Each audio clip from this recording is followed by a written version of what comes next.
Bismillah, hai, Assalamualaikum, what's poppin? Welcome back to my channel, Kim Jeb.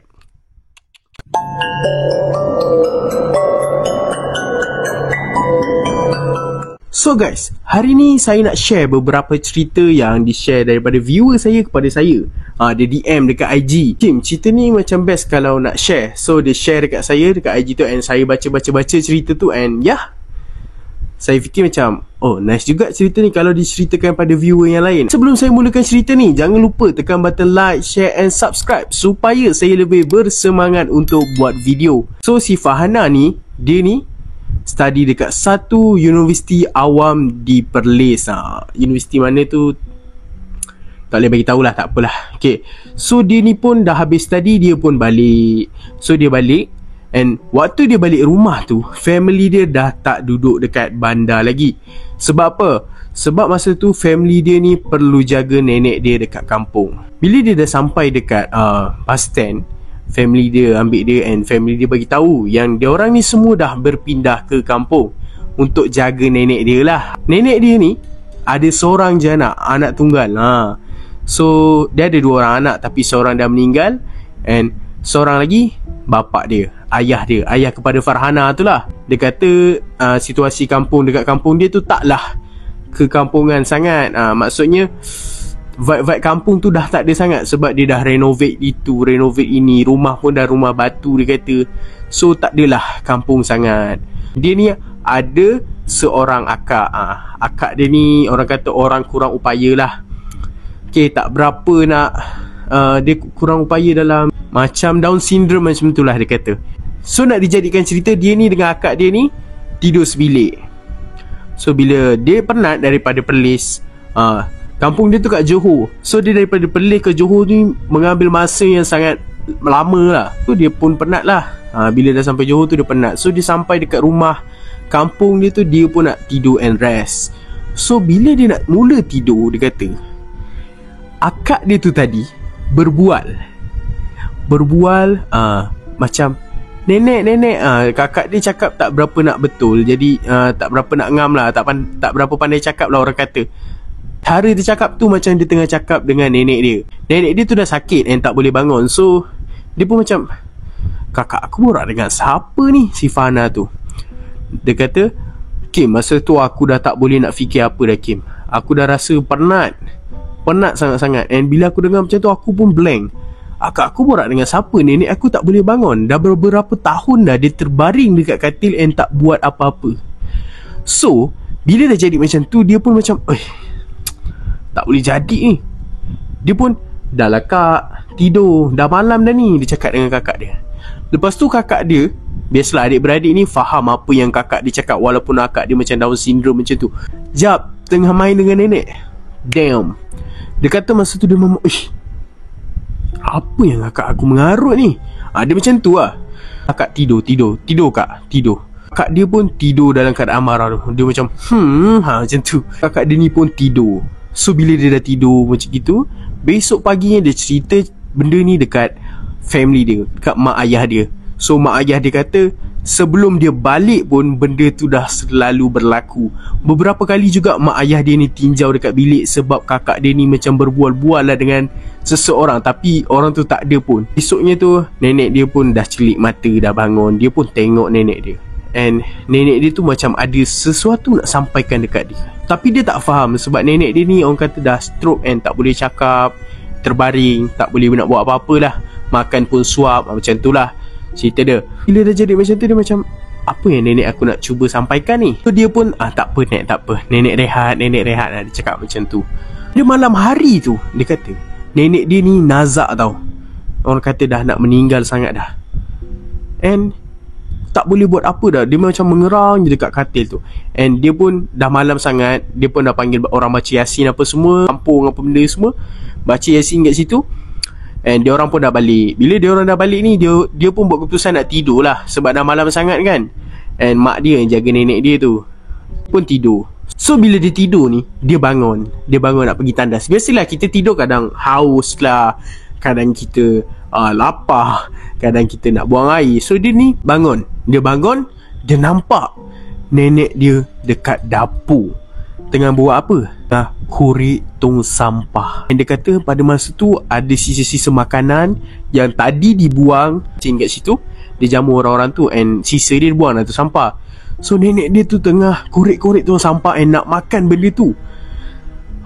Jadi kat saya pun meremang lah. Orang kata tengok macam tu kan, pisang lah. Bila dah jadi macam tu, esokan harinya ni nenek dia nazak-nazak and tak meninggal-meninggal.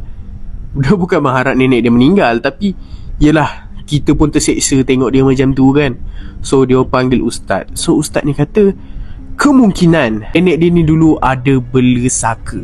So sekarang ni dia nak mencari waris untuk jaga saka tu. Dia pun sebab dia pun ada bagi tahu ustaz tu, nenek tu macam nak sampaikan sesuatu pada dia. So bila ustaz tu buat rawatan apa semua, so dia kata masa benda tu berlaku, ustaz tu suruh buka pintu, buka semua tingkap, and alhamdulillah benda tu berjalan dengan lancar. And nenek dia menghembuskan nafas terakhir dia pada malam tu juga. Dia kata cerita ni quiet seram lah untuk dia, sebab first time kan nampak benda tu. And rumah yang nenek dia duduk tu sampai sekarang dia duduk. Sebab rumah pusaka kan, anak nenek dia tu pun seorang je, iaitu bapak dia tu. Dia cakap, tapi pengalaman ni Kim, aku tak boleh lupa sampai sekarang. Yelah, kalau kita pun kita tak boleh lupa, Mat. Kita nampak orang yang tengah nazak tak boleh bangun, kita nampak kat dapur, memang seram dia jawabnya kan. So cerita dia sampai sini saja. Jom kita move up ke cerita yang kedua. So cerita yang kedua ni diceritakan oleh Syafiq. Syafiq ni, dia ni adalah, orang kata, anak kepada anak sulung lelaki dalam keluarga dia.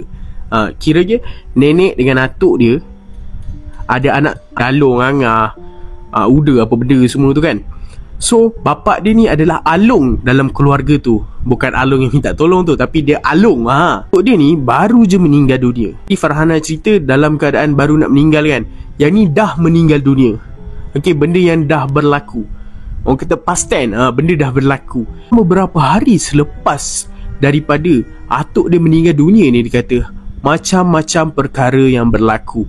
Dekat situ dia ada buat, biasalah 3 hari lepas orang meninggal ni, orang buat kenduri kan, tahlil.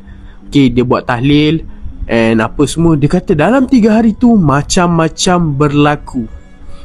Okay, hari kedua atuk dia meninggal, dia kata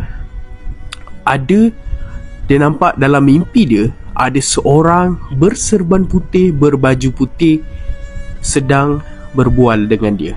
Dia ni seorang student. So fahamlah, student ni kadang stres, banyak kerja and banyak benda nak fikir. So dia ni tidur dalam keadaan yang dia banyak fikir benda-benda yang pasal belajar dia apa semua. Dalam mimpi dia tu ada seorang lelaki baju putih berserban, berjubah, tanya dia, awak penat ke? Kalau awak penat, saya boleh tolong bantu. Dia cakap macam tu. Mat. Syafiq ni tadi, dia terbangun daripada tidur. Dia macam, astaghfirullahalazim, apa benda tu tadi? Tapi dalam fikiran dia, ini cuma mainan tidur, so tak ada apa-apalah, ni just mainan tidur. Okay, selang dalam beberapa hari macam tu, dia dah balik ke bandar. Okay, dia balik ke bandar, dia tengah buat assignment. Masa tu dia kata masih belajar daripada rumah lah, orang kata online class. So dia belajar. Dia buat assignment semua. Dia tertidur dekat atas meja dia.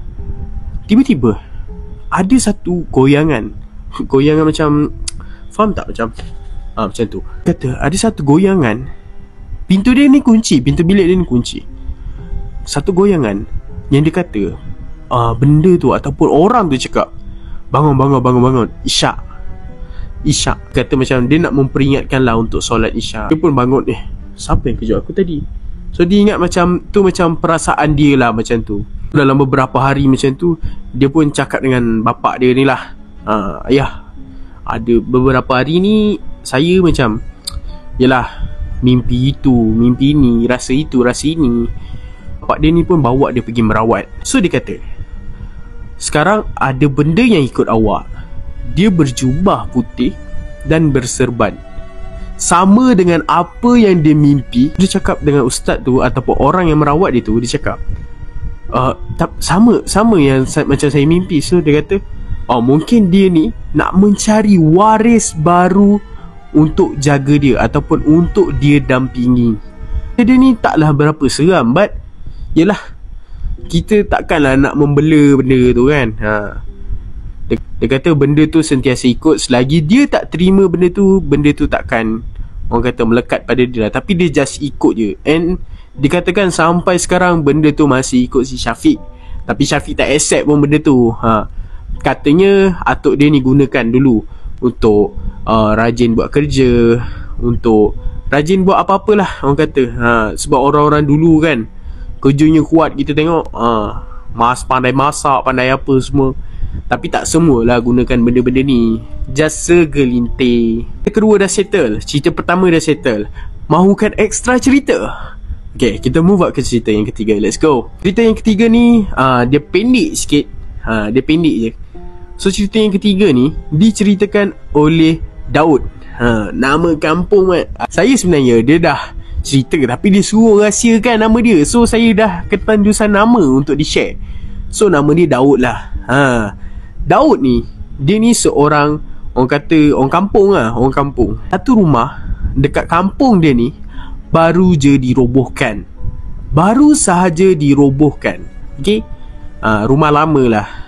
Sebab orang tu dah lama meninggal. Anak pada orang yang meninggal tu kata dia robohkan rumah tu lah. So kayu-kayu semua ada lagi. So si Daud ni tadi, dia nak pergi ambil kayu tu. Dia cakap lah dengan anak orang tu, boleh tak saya nak ambil kayu ni apa benda semua, sebab saya nak guna untuk buat reban.